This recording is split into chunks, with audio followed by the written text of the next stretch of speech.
Buletin Didik 21 September bersama saya Khairi Hazwan Muhammad Asri. Assalamualaikum dan salam sejahtera. Malaysia mencapai sasaran awal apabila 80% populasi dewasanya telah lengkap vaksinasi hari ini. Perkara itu diumumkan Perdana Menteri Datuk Seri Ismail Sabri Yaakob menerusi ciapan di laman media sosial rasminya Twitter dan Facebook. Perdana Menteri menyifatkan kejayaan itu adalah hasil pengorbanan petugas Barisan Hadapan dan sokongan seluruh keluarga Malaysia. Program imunisasi COVID-19 kebangsaan PIK dilancarkan pada 24 Februari lepas untuk memberikan vaksin kepada orang ramai dalam usaha membendung penularan COVID-19 di seluruh negara. Sementara itu, Menteri Kesihatan Khairi Jamaluddin turut berkongsi perkara sama menerusi ciapan di Twitter rasminya berkata, sasaran berkenaan dicapai pada pukul 1 tengah hari tadi. Tambahnya, walaupun sasaran awal adalah 80% populasi dewasa, ketika ini Jawatankuasa Khas Jaminan Akses Bekalan Vaksin COVID-19 akan berusaha untuk menjaki 20% lagi yang belum atau enggan divaksinasi. Melaka, Pulau Tioman dan Genting Highlands, 3 destinasi baru gelembung pelancongan yang akan dibuka kepada orang ramai mulai 1 Oktober. Menteri Pelancongan Seni dan Budaya Datuk Seri Nancy Shukri berkata, perkara itu sudah diluluskan dalam mesyuarat kedua Menteri Kuartet COVID-19 hari ini dan akan dibawa ke Jawatankuasa Khas Pengurusan Pandemik yang dipengerusikan Perdana Menteri Datuk Seri Ismail Sabri Yaakob esok untuk diperhalusi SOP-nya. Kita telah diberi tempoh sehingga untuk 2 minggu ini supaya destinasi-destinasi ini bersiap sedia untuk membuka beroperasi semula. Kita akan menghalusi SOP-SOP yang telah dibentangkan dan juga kita akan menambahkan lagi destinasi-destinasi bukan sahaja pulau tetapi juga di mainland. Datuk Seri Nancy berkata Pulau Langkawi menjadi contoh terbaik bagi projek rintis gelembung pelancongan yang mana pelaksanaan ujian saringan sebelum memasuki Pulau Peranginan itu membolehkan ia dilawati dengan selamat. Beliau memaklumkan sejak 16 hingga 19 September, 6,622 pelancong memasuki Pulau Langkawi menaiki pesawat, manakala 3,483 lagi menaiki feri. 156 pusat pemberian vaksin PPV awam dan integrasi di seluruh negara dikenal pasti untuk program imunisasi COVID-19 kebangsaan PIK remaja secara walk-in atau jumpa terus. Timbalan Menteri Kesihatan Datuk Dr. Nur Azmi Ghazali berkata, pelaksanaan kaedah jumpa terus atau walk-in berjadual itu akan bermula Khamis ini melibatkan semua kategori remaja termasuk mereka yang tidak bersekolah. Dalam satu kenyataan, Datuk Dr. Nur Azmi merangkap pengerusi Jawatankuasa Bertindak Imunisasi COVID-19 Remaja CITFA memaklumkan pelaksanaan kaedah walk-in berjadual akan dilakukan mengikut lokasi sekolah yang berhampiran dengan PPV dan dilaksanakan mengikut giliran, tarikh serta masa ditetapkan. Jadual akan dikeluarkan oleh pihak sekolah masing-masing kepada remaja dan ibu bapa. Tambahnya, bagi remaja yang tidak bersekolah, mereka dibenarkan untuk walk-in di mana-mana 156 PPV berdekatan dengan kediaman. Bagaimanapun, sekiranya kuota vaksin di PPV berkenaan telah habis untuk hari tersebut, mereka akan diberi janji temu di PPV sama keesokan hari atau di klinik kesihatan swasta berdekatan. Mengulas lanjut, ujarnya remaja yang menuntut di Institut Pengajian Tinggi berumur di bawah 18 tahun juga dibenarkan walk-in ke semua PPV yang masih beroperasi pada ketika ini dengan menunjukkan pengenalan diri sebagai pelajar IPTA atau IPTS. Ibu bapa atau penjaga perlu hadir bersama untuk menandatangani borang kebenaran vaksinasi mereka. Bagi remaja yang telah mendapat tarikh vaksinasi di PPV sekolah, mereka perlu mengekalkan janji temu sedia ada di PPV sekolah dan tidak dibenarkan walk-in ke PPV awam atau integrasi. Sebagai langkah mengelakkan kesesakan di PPV, hanya salah seorang ibu atau bapa atau penjaga dibenarkan menemani remaja untuk tujuan vaksinasi. Kementerian Kesihatan turut menasihatkan ibu bapa supaya memastikan remaja yang akan divaksin mendapat rehat pada malam sebelumnya, bersarapan pagi dan mengambil air secukupnya sebelum ke PPV. Sehingga semalam, 308,186 remaja di Sarawak, Labuan, Sabah, Kelantan, Kedah dan Johor telah menerima dos pertama vaksin. 800 daripada 38,114 pelajar tingkatan 4 dan 5 di Terengganu menerima suntikan vaksin dos pertama siang tadi. Pelajar terbabit menerima suntikan di Pusat Pemberian Vaksin PPV Sekolah Menengah Kebangsaan Sultan Sulaiman, Kuala Terengganu. Sebanyak 56 PPV dibuka bagi tujuan program imunisasi COVID-19 kebangsaan PIK Remaja di Terengganu.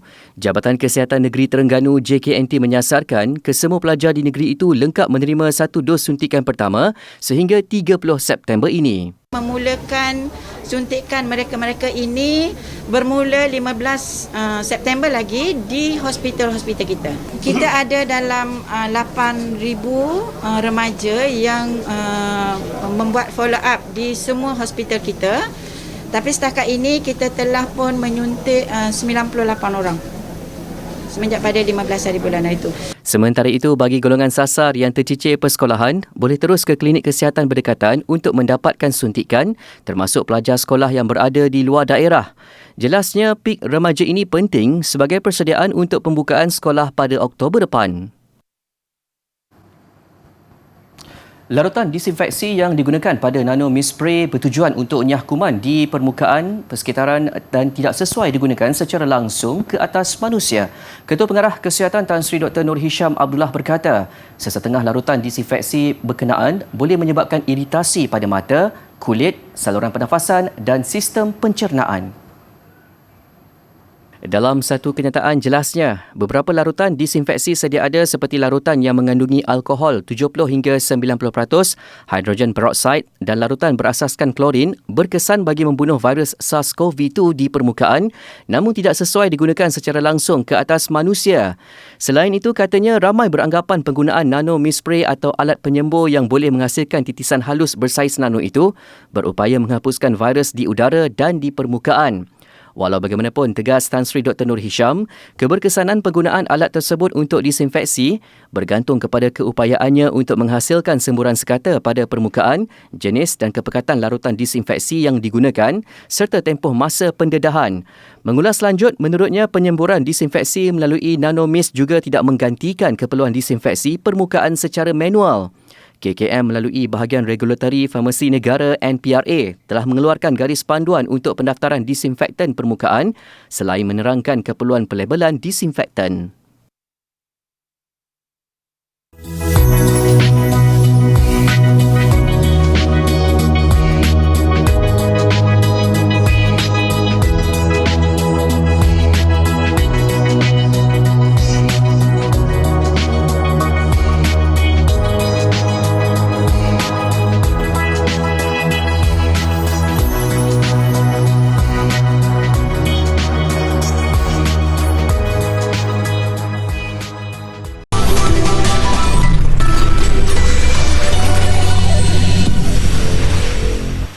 Kembali di Buletin Didik, 5,103 calon atau 67% lepasan Politeknik berjaya melanjutkan pengajian ke Universiti Awam daripada 7,652 yang membuat permohonan pada sesi akademik 2021-2022. Menteri Pengajian Tinggi Datuk Seri Noraini Ahmad berkata, jumlah itu meningkat 5% berbanding 4,445 calon yang memohon ke Universiti Awam bagi sesi akademik sebelumnya.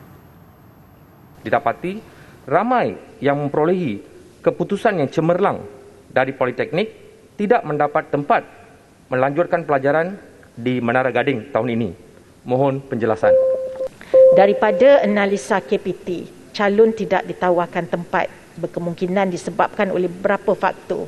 Di antaranya yang pertama, persaingan yang sengit di antara pelajar diploma, asasi, matrikulasi dan STPM untuk mendapatkan tempat di IPTA. Yang kedua, tidak berjaya semasa sesi temuduga yang dijalankan secara bersemuka atau secara dalam talian.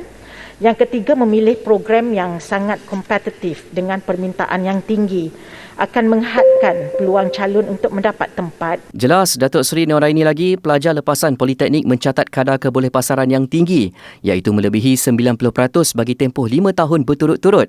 Kadar kebolehpasaran pelajar lepasan Politeknik 96.1% pada 2018, 96.7% 2019 dan 91.4% 2020. Suruhanjaya Pilihan Raya SPR dalam persiapan untuk melaksanakan pindaan perkara 119 Perlembagaan Persekutuan berhubung umur kelayakan pengundi 18 tahun dan pendaftaran pemilih secara automatik. Menteri di Jabatan Perdana Menteri Parlimen dan Undang-Undang Datuk Seri Wan Junaidi Tuanku Jaafar berkata, persiapan yang sedang dilaksanakan meliputi pindaan kepada peraturan-peraturan pilihan raya, pendaftaran pemilih 2002 dan undang-undang lain yang berkaitan. Jelasnya dalam satu kenyataan, persiapan lain termasuk penyediaan prosedur operasi standard SOP dan penyediaan sistem serta infrastruktur bagi pelaksanaan umur kelayakan pengundi 18 tahun dan pendaftaran pemilih secara automatik. SPR juga menurutnya telah mengenal pasti beberapa tindakan yang perlu dilaksanakan sebelum pelaksanaan undi 18. Antaranya membuat semakan maklumat bakal pemilih, semakan di lapangan yang melibatkan bakal pengundi dan semakan di lapangan ke atas alamat untuk memastikan penentuan bahagian pilihan raya yang tepat. Selain itu, sesi libat urus dengan semua pihak yang berkepentingan akan diadakan, program pendidikan pengundi kepada bakal pemilih dan menyimak keperluan logistik bagi persediaan menghadapi pilihan raya umum ke-15. Baik, sama ada wanita mahupun lelaki, penjagaan wajah kini sudah menjadi salah satu aspek penting bagi setiap individu. Kulit wajah yang sihat dan cantik memberi banyak manfaat sekaligus meningkatkan keyakinan diri dalam menjalani kehidupan seharian. Menyemai rutin penjagaan wajah sejak usia muda, Genius Remaja melalui kelas kecantikan menganjurkan Glowing Routine Skincare Challenge.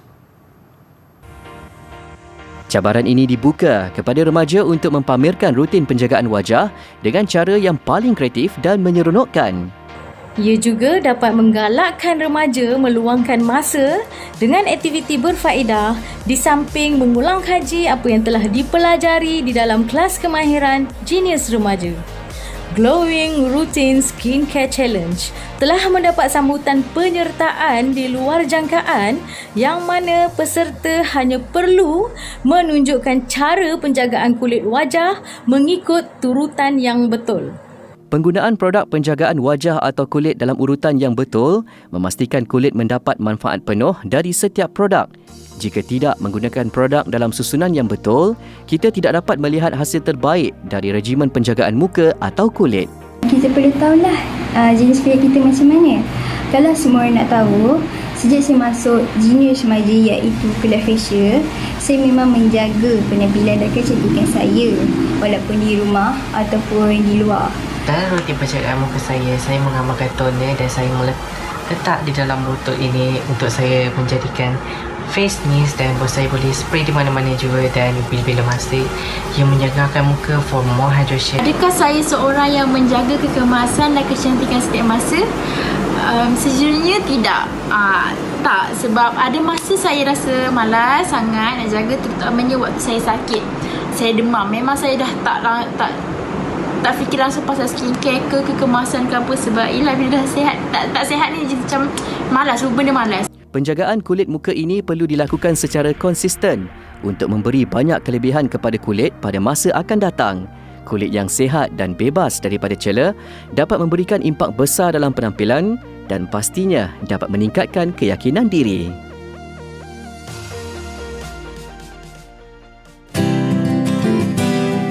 Pernahkah anda perhatikan pergerakan semut sewaktu ia berjalan dan jumpa semut lain? Semut-semut ini akan bercium dan bersentuhan antara satu sama lain seolah-olah mengenali antara satu sama lain. Semut dikategorikan sebagai serangga omnivor yang memakan tumbuhan dan haiwan lain sebagai makanan. Terdapat lebih 10,000 spesies semut di seluruh dunia. Semut boleh mengangkat dan membawa 3 kali ganda daripada beratnya sendiri. Lebih menarik lagi, selama 50 juta tahun, semut adalah haiwan yang paling teratur dan bekerjasama. Koloni semut dipimpin oleh seekor ratu iaitu semut betina yang berfungsi untuk bertelur bagi memastikan kelangsungan hidup koloni semut. Pasti ramai yang tak tahu, sebenarnya semut jantan hanya mempunyai satu peranan sahaja iaitu mengawan bersama ratu. Setelah mengawan, semut jantan tersebut akan mati. Semut betina bekerja keras mencari makanan, menjaga ratu, bekerja dan melindungi sarang serta tugas-tugas lain.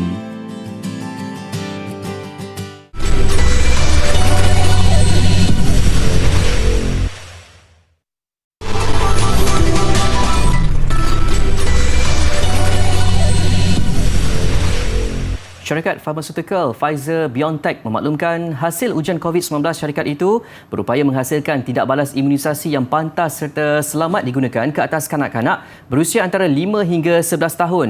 Sehubungan itu, ia merancang memohon kelulusan penggunaan vaksin ke atas kanak-kanak daripada pihak berkuasa kesihatan di Amerika Syarikat, Eropah dan negara lain secepat mungkin. Menurut syarikat itu, vaksin Pfizer menjana tindak balas imun dalam kajian klinikal fasa 2 dan 3. Hasil dapatan ini menyamai pemerhatian yang dibuat ke atas kumpulan berusia 16 ke 25 tahun. Bagaimanapun, dos vaksin terbabit akan diberikan pada kadar lebih rendah berbanding individu berusia 12 tahun ke atas. Berdasarkan ujian yang dilakukan, kanak-kanak berusia 5 hingga 11 tahun diberikan 2 dos vaksin sebanyak 10 mikrogram berbanding 30 mikrogram kepada golongan dewasa. Biarpun kanak-kanak kurang berisiko sekiranya dijangkiti COVID-19, wujud kebimbangan dengan kehadiran varian Delta yang boleh menjurus kepada kes lebih serius. Sejak Julai, kes pediatrik COVID-19 di Amerika Syarikat meningkat 240%. Vaksin Pfizer-BioNTech sudah mendapat kelulusan pentadbiran makanan dan ubat-ubatan Amerika Syarikat FDA untuk penggunaan bagi kanak-kanak berusia 12 tahun dan ke atas bulan lalu. Kelulusan kecemasan disifatkan mampu menjadi langkah mitigasi bagi potensi peningkatan kes susulan pembukaan semula sekolah.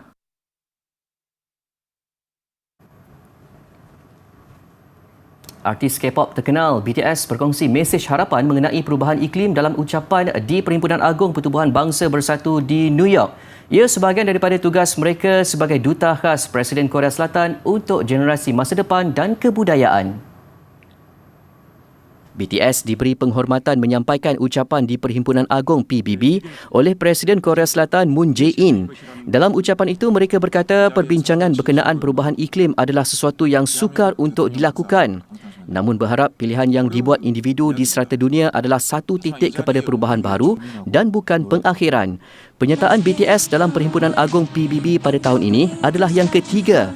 Kumpulan itu sebelum ini pernah menghadiri acara tersebut pada 2018 dan penampilan kedua pada tahun lepas adalah menerusi mesej video yang direkodkan.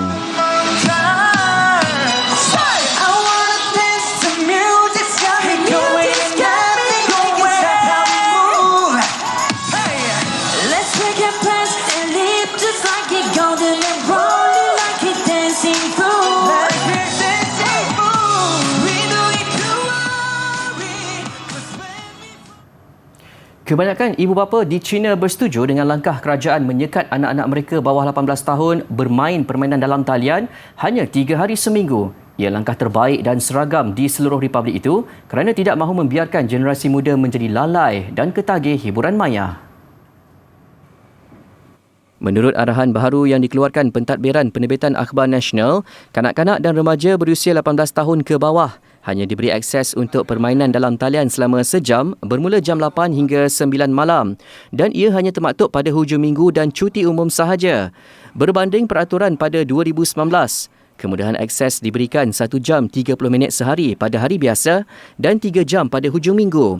Langkah baharu ini digubal bagi mengawal kesihatan mental para remaja dan kanak-kanak, namun sudah tentu akan menjejaskan pendapatan syarikat-syarikat permainan dalam talian. Tahun ini sahaja, industri itu di China sudah menjana sekitar $45 bilion dan jangka menurun pada hujung tahun ini. Bukan sahaja di China, sekatan ini turut memberi impak kepada pendapatan pelbagai syarikat di seluruh dunia.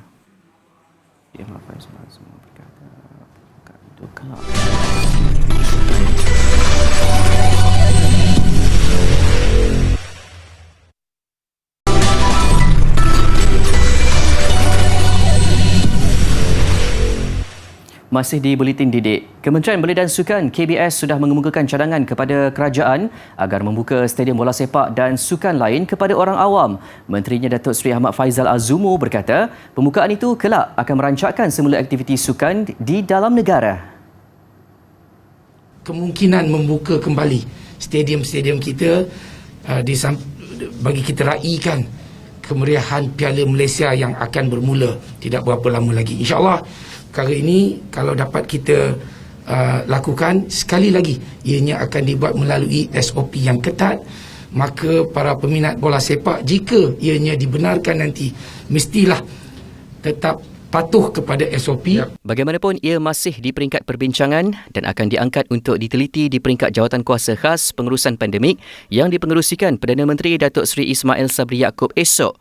Sebelum ini, Liga Bola Sepak Malaysia MFL berharap kemasukan penonton yang telah pun lengkap 2 dos vaksin dapat dibenarkan kerajaan bagi memeriahkan 100 tahun saingan Piala Malaysia yang akan bermula 26 September.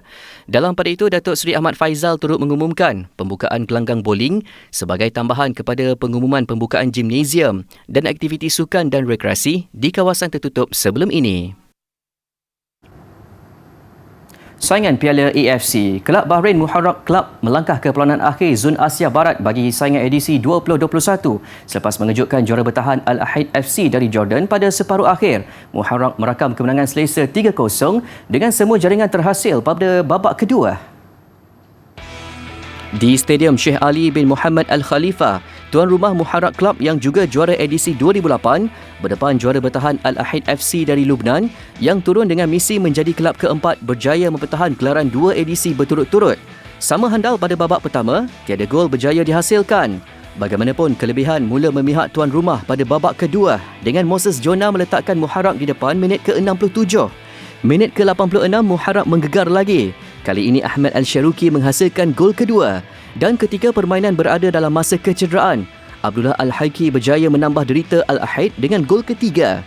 Kemenangan ini menyaksikan Muharraq akan menanti pemenang antara Kuwait SC dan Al-Saud dari Jordan yang akan berentak pada satu lagi aksi separuh akhir hari ini bagi penentuan juara Zon Asia Barat.